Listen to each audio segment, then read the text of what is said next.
नमस्कार दोस्तों, DHP news channel में आपका हार्दिक स्वागत है। हिमाचल प्रदेश के आज के मुख्य समाचार आपको विस्तार पूर्वक बताएंगे। खबरों की शुरुआत करने से पहले आप सभी से निवेदन है कि डीएचपी न्यूज को सपोर्ट करने के लिए आप मेंबरशिप ज्वाइन करें। आपके सपोर्ट से हमें और बेहतर कंटेंट बनाने और आप तक सही खबरें पहुंचाने का मौका मिलेगा। तो पेश हैं आज के मुख्य समाचार। हिमाचल में गहराया आर्थिक संकट, सरकार फिर लेने जा रही 1000 करोड़ का कर्ज। हिमाचल प्रदेश इस समय दोहरी मार झेल रहा है। एक तरफ मानसून की मारक बारिशों से उपजी प्राकृतिक आपदा ने कहर बरपाया है, वहीं दूसरी ओर राज्य सरकार गंभीर आर्थिक संकट का सामना कर रही है। प्रदेश की कमजोर होती आर्थिक स्थिति से जूझने के लिए सरकार अब 1000 करोड़ रुपए का नया कर्ज लेने जा रही है। सरकार ने इस कर्ज को लेने के लिए प्रक्रिया शुरू कर दी है। यह ऋण 22 वर्षों की अवधि के लिए लिया जाएगा। 29 जुलाई को नीलामी प्रक्रिया पूरी की जाएगी और 30 जुलाई को यह राशि राज्य सरकार के खाते में आ जाएगी। तय कार्यक्रम के अनुसार इस कर्ज को 30 जुलाई 2047 तक चुकाना होगा। इस नए कर्ज के साथ ही हिमाचल प्रदेश पर कुल कर्ज का आंकड़ा बढ़कर 1,75,00,000 करोड़ रुपए हो जाएगा। यानी अब राज्य 1 लाख करोड़ रुपए से अधिक के कर्ज तले दब चुका है। यह स्थिति राज्य के लिए निश्चित तौर पर चिंता का विषय बन गई है, खासकर जब पहले से ही वित्तीय संसाधनों की भारी कमी है। इसी आर्थिक दबाव के चलते सरकार अपने कर्मचारियों को 15 मई 2025 से घोषित 3% महंगाई भत्ता देने की योजना को लागू नहीं कर पाई है। सरकार को चालू वित्त वर्ष के अंत यानी दिसंबर 2025 तक कुल 7,000 करोड़ रुपए तक कर्ज लेने की अनुमति मिली है, लेकिन जुलाई के अंत तक ये सरकार 5,200 करोड़ रुपए का कर्ज उठा चुकी है, जिससे उसके पास अब केवल 1,800 करोड़ रुपए की और उधारी गुंजाइश बची है। सरकार को उम्मीद है कि आपदा की गंभीरता को देखते हुए केंद्र सरकार राज्य को अतिरिक्त कर्ज लेने की अनुमति दे सकती है। शनिवार से 6 दिनों तक रहेगा भारी बारिश का येलो अलर्ट। शुक्रवार को राज्य में कई हिस्सों में धूप खिलने के बीच शिमला सहित कुछ इलाकों में वर्षा बेशक हुई, लेकिन आगामी 6 दिनों तक राज्य के कई जिलों में भारी बारिश का येलो अलर्ट भी जारी किया गया है।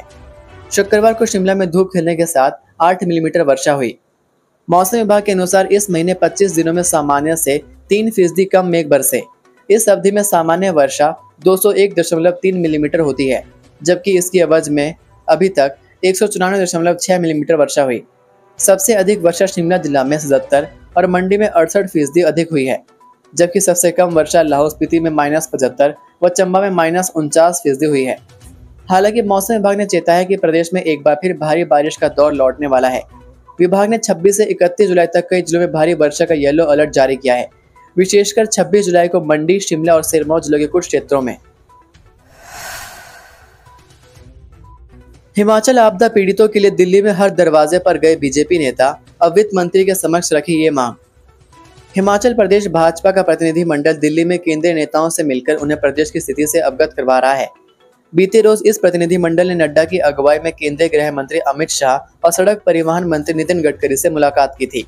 दोनों नेताओं को उन्होंने हिमाचल में आई प्राकृतिक आपदा से अवगत करवाया और आर्थिक सहायता की मांग की। हिमाचल भाजपा नेताओं ने वित्त मंत्री निर्मला सीतारमण से मुलाकात की। शुक्रवार को केंद्रीय वित्त मंत्री से मिलने पहुंचे हिमाचल भाजपा नेताओं ने सीतारमण को प्रदेश के हालातों की जानकारी दी। उन्होंने बताया कि प्राकृतिक आपदा से हिमाचल के मंडी जिला में भारी जानमाल का नुकसान हुआ है। ऐसे में आपदा पीड़ितों को दोबारा बसाने के लिए विशेष राहत पैकेज की जरूरत है। उन्होंने वित्त मंत्री से हिमाचल को विशेष राहत पैकेज प्रदान करने का आग्रह किया। 11 महीने की नीतिका को मिला चिल्ड्रन ऑफ द स्टेट का दर्जा, प्रति माह मिलेंगे 4,000 रुपए।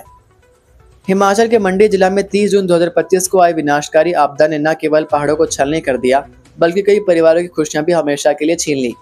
इस त्रासदी ने सैकड़ों लोगों को प्रभावित किया, लेकिन सबसे मार्मिक दृश्य था उस 11 महीने की मासूम बच्ची का, जो अपने माता पिता की गोद से हमेशा के लिए वंचित हो गई। यह कहानी है चचोट तहसील की तलवाड़ा पंचायत की नन्ही नीतिका की। भीषण आपदा में जब उसके माता पिता की मृत्यु हो गई, तब वह अपनी मासूमियत के साथ इस दुनिया में अकेली रह गई। लेकिन अब इस मासूम नीतिका का प्रदेश की सुख सरकार सहारा बनी है। प्रदेश सरकार ने 11 महीने की नीतिका को मुख्यमंत्री सुख आश्रय योजना के तहत चिल्ड्रन ऑफ द स्टेट का दर्जा दिया है, जिसके तहत अब नीतिका को 27 साल की उम्र तक हर महीने 4,000 रुपए मिलेंगे। मंडी की यह आपदा केवल नीतिका के जीवन में ही नहीं, बल्कि सैकड़ों परिवारों में गहरे जख्म छोड़ गई। करसों की ग्राम पंचायत सनारली के ललित कुमार की मृत्यु के बाद उनके 3 बच्चों 14 वर्षीय कृतिका, 10 वर्षीय अंशिका और 8 महीने के राघव को इंदिरा गांधी सुख शिक्षा योजना में शामिल किया गया। इन बच्चों को 1,000 प्रति महीने प्रति बच्चा सहायता राशि दी जा रही है, जो उन्हें 18 वर्ष की उम्र तक मिलती रहेगी। इसी प्रकार सुरमो गांव के जीतराम के बेटे परमजीत उम्र 15 वर्षीय और रणजीत उम्र 12 वर्षीय को भी योजना में शामिल कर लिया गया। बिजली महादेव रोपवे के खिलाफ सड़कों पर उतरा जन सैलाब, गूंजे रोपवे नहीं चाहिए के नारे। देवभूमि कहे जाने वाले हिमाचल में आज शायद ऐसा पहली बार हुआ है जब लोग अपनी आस्था के लिए हजारों की संख्या में सड़कों पर उतर आए हों। कुल्लू जिला में बिजली महादेव रोपवे को लेकर कुल्लू की सड़कों पर जनसैलाब आ गया। हर किसी की एक ही मांग थी, रोपवे नहीं चाहिए। इस प्रदर्शन में ना तो किसी को बुलाया गया था और ना ही कोई संगठन, पार्टी या संस्था के बैनर तले यह प्रदर्शन का आह्वान किया गया था। बावजूद इसके कुल्लू की सड़कों पर एक जनसैलाब उमड़ा। देवभूमि कुल्लू की धरती पर आस्था और आधुनिकता के टकराव ने जन चेतना का रूप ले लिया। बिजली महादेव रोपवे प्रोजेक्ट के विरोध में हजारों की संख्या में लोगों ने ढालपुर मैदान में जुटकर साफ कर दिया कि देवस्थलों पर अब राजनीति या परियोजनाएं नहीं, केवल श्रद्धा की सुनी जाएगी। इस जन आंदोलन में ना कोई पार्टी थी, ना कोई झंडा, सिर्फ एक सुर में आवाज थी कि रोपवे नहीं चाहिए। रघुनाथ जी के छड़ीबरदार, देव समाज के कारदार, सामाजिक संगठन, वरिष्ठ नेता महेश्वर सिंह और आम जनता सभी एक साथ मंच पर थे। आंदोलन के दौरान जब मंदिरों के दरवाजे आम श्रद्धालुओं के लिए बंद हुए और देव समाज के प्रतिनिधियों की आंखों में आंसू बह निकले, तो यह संकेत था कि मामला केवल विकास बनाम विरोध का नहीं, बल्कि आस्था और आत्मसम्मान का है। रेड गोल्डन के रेट गिरे, 1500 से 500 रुपए तक लुढ़की 20 किलो की पेटी, बागवान निराश।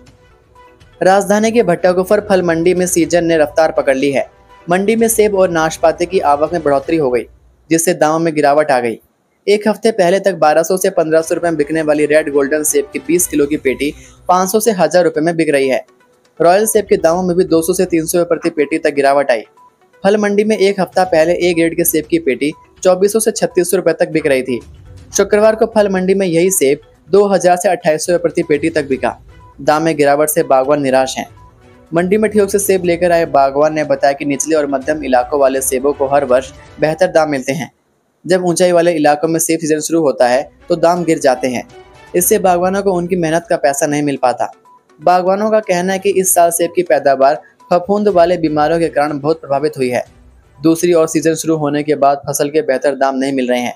एक साल में एक पेटी के ऊपर खाद, स्प्रे से लेकर लेबर तक का करीब 750 रुपए का खर्चा आ जाता है। आढ़तियों के अनुसार इन दिनों फल मंडी में सबसे ज्यादा रेड गोल्डन रॉयल सेब की खेप पहुंच रही है। गोल्डन, स्पर और गाला सेब भी मंडी में आ रहा है। फल मंडी में शुक्रवार को 10 से 12 हजार पेटी नाशपाती और 15 से 20 हजार पेटी सेब पहुंचा। ये थे आज के मुख्य समाचार। हिमाचल प्रदेश की बड़ी खबरें रोजाना जानने के लिए सब्सक्राइब कीजिए DHP न्यूज़ चैनल को और बेल आइकन पर क्लिक करें, जिससे आपको प्रदेश की बड़ी खबरें हमारे द्वारा मिलती रहें। वीडियो को लाइक और शेयर ज़रूर कीजिए और आप हमारी वीडियो कौन से शहर से देख रहे हैं नीचे कमेंट करके ज़रूर बताइए। वीडियो में अंत तक बने रहने के लिए आपका बहुत बहुत धन्यवाद। जय हिंद, जय भारत, जय हिमाचल।